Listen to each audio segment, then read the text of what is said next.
Welcome to Thriving on Purpose, the YouTube channel. Hello, Hello, gorgeous. how are you?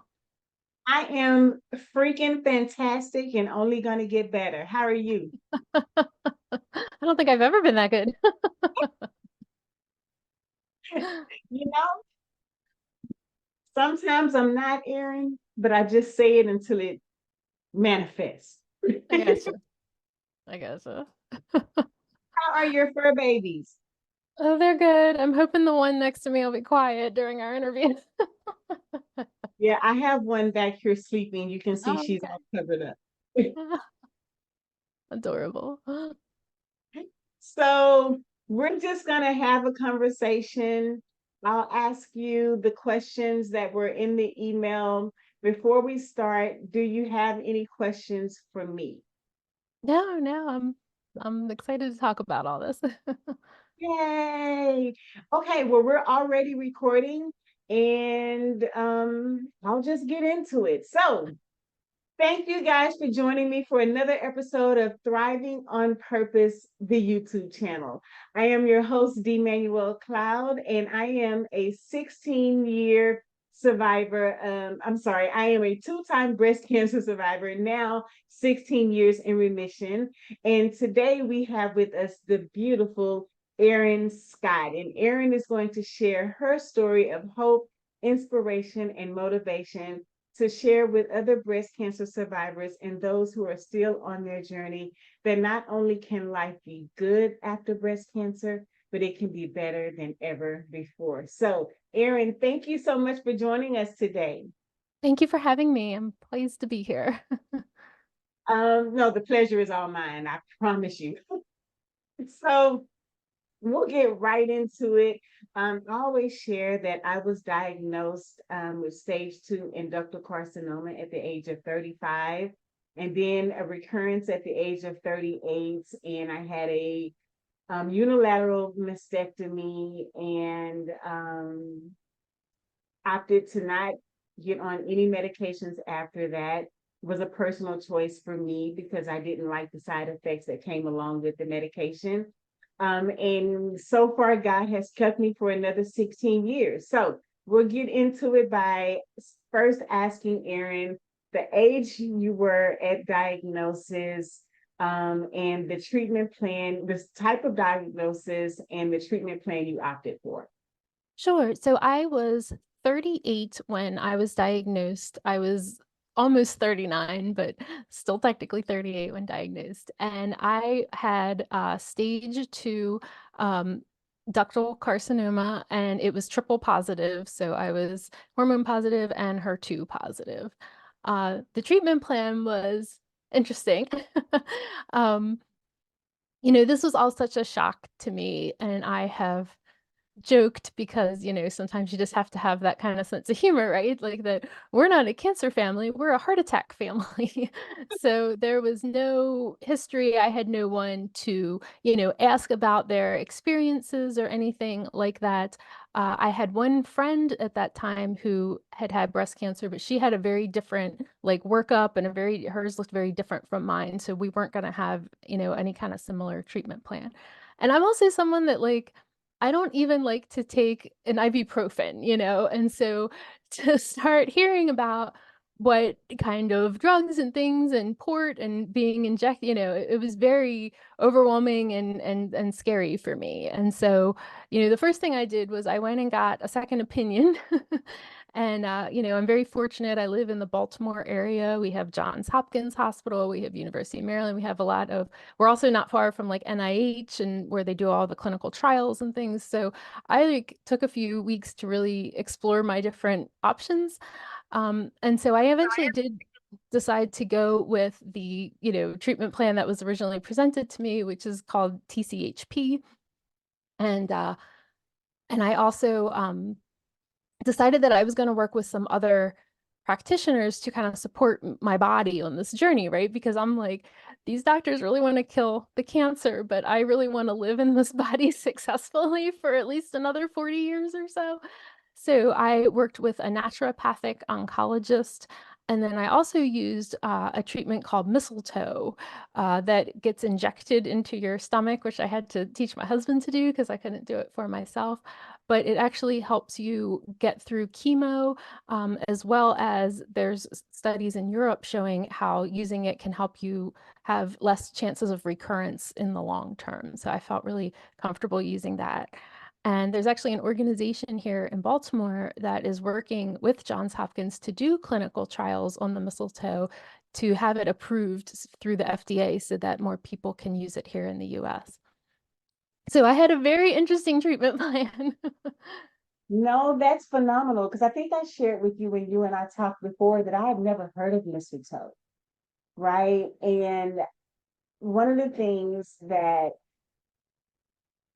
touched the Black Breast Cancer Organization, they rally for Black women to do more clinical trials, right? And so for any of my Black women who are listening today, there is mistletoe.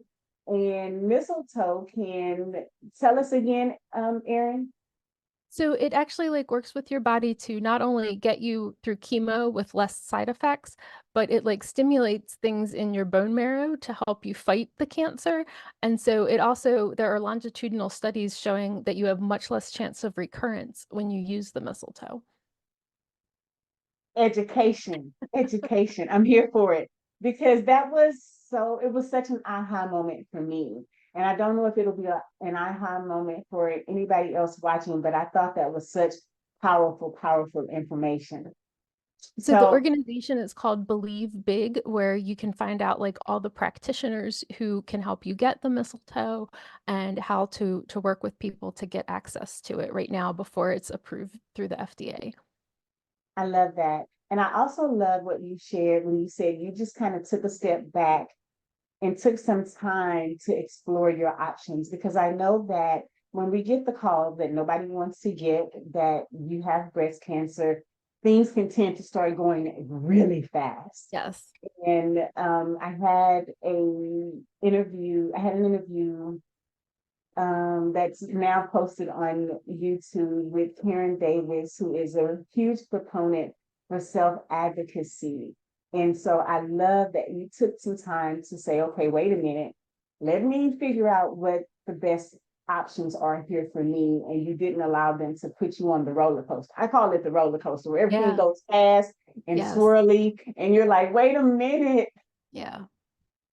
So I was So I diagnosed love in that. April and they wanted me to start chemo like the next week. And I actually didn't start it until June because I took some time to get the second opinion to do all this other research. And they actually sent me this letter saying like, I guess it was a CYA letter of like, you have this diagnosis, we want to get you in treatment. And, I don't think that in my situation that it did any harm waiting those extra couple weeks, because it like helped me put a plan together and that I was comfortable with. And for my mental health, that was really important. I love that. Also, being a champion for your mental health. I love that. You are so amazing, Erin. Thank I you. didn't feel amazing at the time. Well, you are amazing. And so tell me what, if any, and this is kind of a curveball question. I didn't prep you for this one, but what, if any, were some of the lessons you learned on your journey? Well, it was definitely a lot about self-advocacy. And I don't even think I mentioned I did cold capping to help keep my hair during the chemo. And while my oncologist had it told me about it. My hospital didn't offer any of the built-in machines, so we had to make arrangements on our own. So my husband and my mom and I would come in there with this cooler of dry ice and this whole crazy setup. And the hospital wasn't necessarily supportive of that, and they had a place called the Image Recovery Center. And when I had talked to them to make these arrangements to make sure that this was okay to be bringing into where you get chemo, I was just told, well, that doesn't work, like the cold capping doesn't work, like why would I even bother? And I just and that always ignites me, right? Like it's like if you're telling me that I can't, oh. So it was just interesting having to really be uncomfortable, making these decisions, doing things that nobody else was doing. And even my mom sometimes, it's like that very kind of people pleasing thing, and so it was like, no, this is what I'm doing. And it was like, why can't you just, and it's like, no, I this is love it. me, this is my body. And that's not necessarily something that's easy for me to do because of that kind of people pleasing, trait that I have. And so it was really uncomfortable and really having to say like that, I'm more important than any uncomfort discomfort that, I'm causing anybody else or even myself in this moment. And I am so happy with how I approached everything, with the decisions that I made. Like, I don't think there's anything I would have done differently. I have so much peace of mind about how it was handled. I love that. So self-advocating, being willing to make others uncomfortable, to make sure that you're comfortable, um, and being good with your choices and taking the time to step back. Those are all beautiful, beautiful lessons. So thank you, Erin, for sharing. So tell me now what it means to you to thrive on the other side of breast cancer and how that shows up for you in your life. So I actually got my port out like 2 days before I turned 40. And so that like officially made me a survivor. And so I was really filled, right, with this whole like new decade, new energy, who dis, like how am I going to show up in the world now?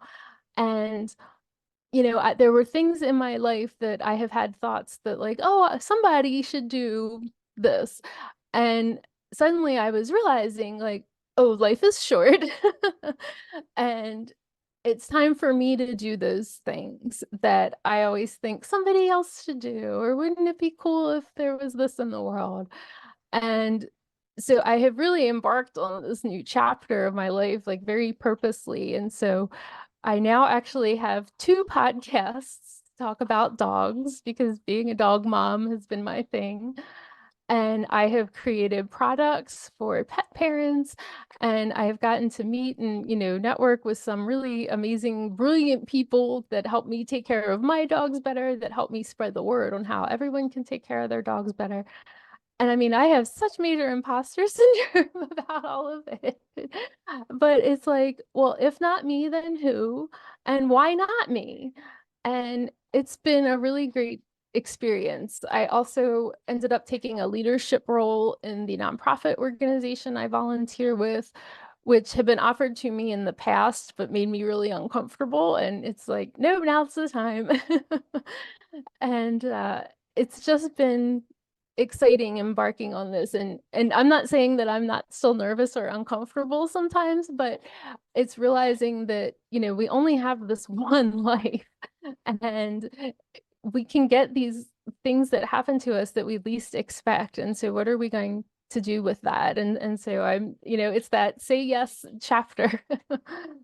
Say yes chapter. I love that. So what I just heard you say, Erin, is there were things that in the past you thought somebody should do these things. And after cancer, you developed this type of bravado and audaciousness and bravery that made you say, you know what, I can be the one. It can be me. And recognizing that after cancer, this is what I think anyway, after cancer, everything else is small. Yeah. In my mind, there is absolutely nothing that I can't accomplish after having survived breast cancer. And in my case, not once, but twice, right? It's like, what am I afraid of? And to your point, I'm not saying that I don't have fears, just much like you said, and imposter syndrome shows up real big with the microphone going, no, you can't do that. But you press through and you do it scared. Yeah, absolutely. And yeah, it's been such a journey.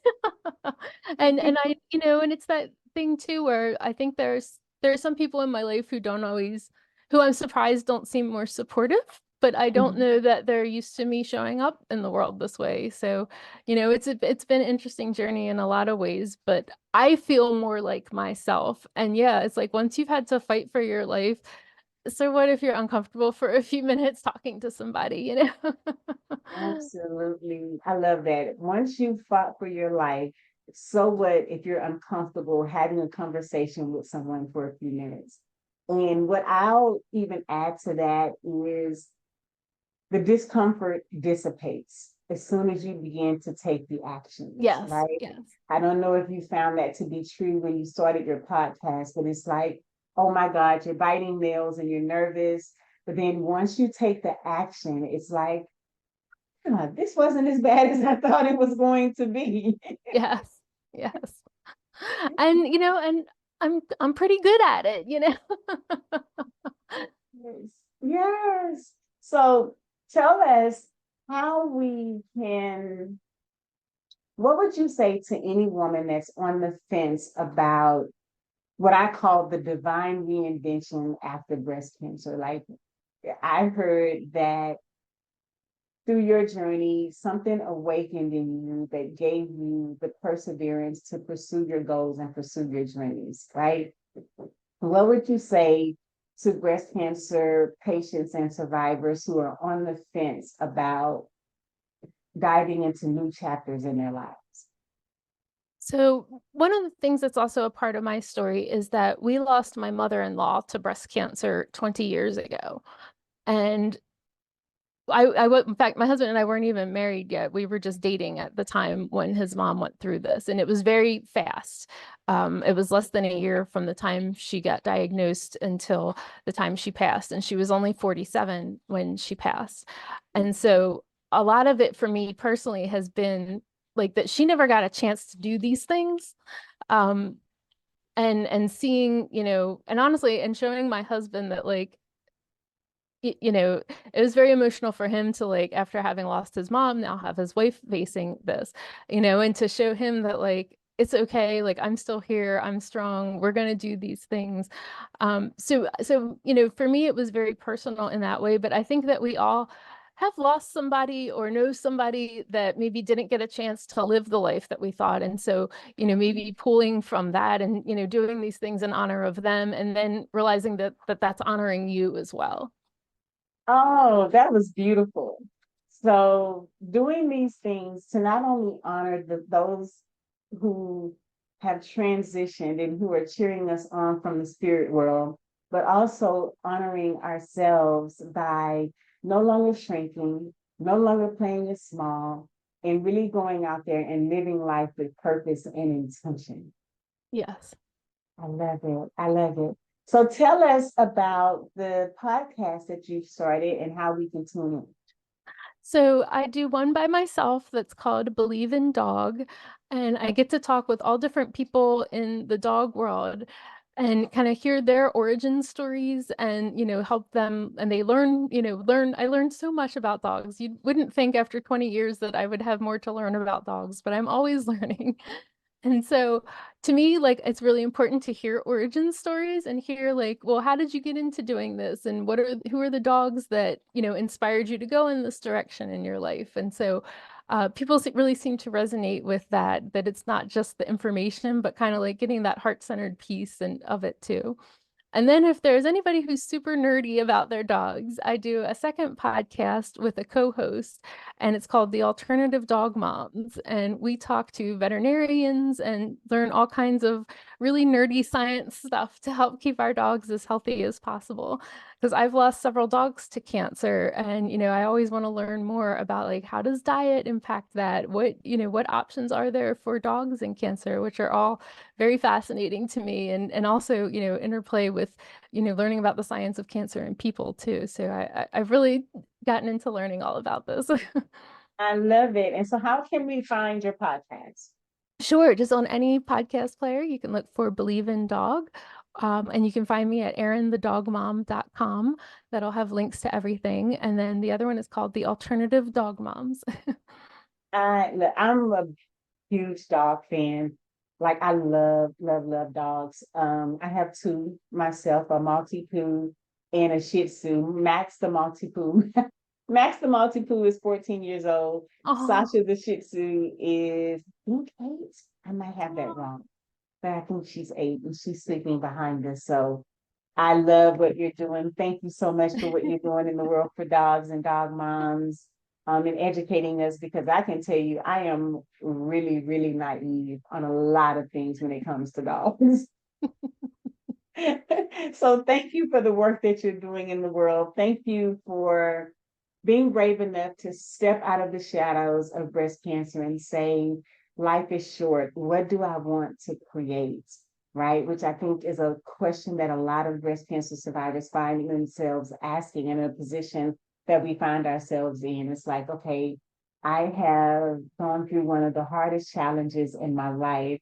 How can I make the rest of my life the best of my life? And you're doing that. So thank you for being a shining example of what it looks like to thrive beyond breast cancer. Well, thank you for having me, and thank you for being a voice to show women that, that might be a really hard chapter, but there's so much beauty on the other side of it. Oh man, you just keep dropping bombs. That might be a hard chapter, but there's so much beauty on the other side. And I always say it's one chapter in your story, it is not the whole book. Yes. Right. And so, what do you want to create with the remaining chapters? And I'm like you, I plan to be in this body for another 40 years or so, and that's 40 more chapters. And what do I want to create with each new chapter? And one of the things, if you're a spiritual person, one of the things that I so boldly asked Gus, and that's God, the universe, the spirit, is to blow my mind, right? And I can share with you that God has just been consistently blowing my mind. And the things that are happening, I'm just kind of taking action and watching God just go, "Oh, here you go." I love it. So I am loving what I'm creating post breast cancer. I love what you're creating post breast cancer. And is there anything, Erin, that you'd like to share with us before we disconnect? No, just that we can do it. We can all do it, and I'm cheering everybody on too. I love that. We can do it, whatever it is, whatever is tugging at the back of your mind, whatever is tugging at your heart to create. I'm a firm believer that that's Gus, God, the universe, the spirit calling you into action. And I'll leave you with this one last note before we disconnect. That's God calling you into action, and God cannot bless actions that we don't take. So you take one action, you take one step, and I promise you, Gus takes 10 because Gus wants to see us win. Oh, bars. I'm a rapper anyway, but thank you so much, Erin, for jumping on with me today, sharing what you're up to, sharing your vulnerability, sharing your story with us. I appreciate you. And for anybody that's tuning in, I hope that Erin's story of what she's creating beyond breast cancer has been an inspiration to you to shake off the fear, or move through the fear and do it scared, right? I am Dee Manuel Cloud. That is Erin Scott, and we are thriving beyond breast cancer. Thank y'all for tuning in. Please remember to like, comment, subscribe so that you can turn on your notifications so that you can get more inspirational stories like these. Thank you for tuning in, and we'll see you next time. Bye for Thank you now. so much. For more inspirational stories like these, please like, comment, and subscribe. And remember to turn on your notifications.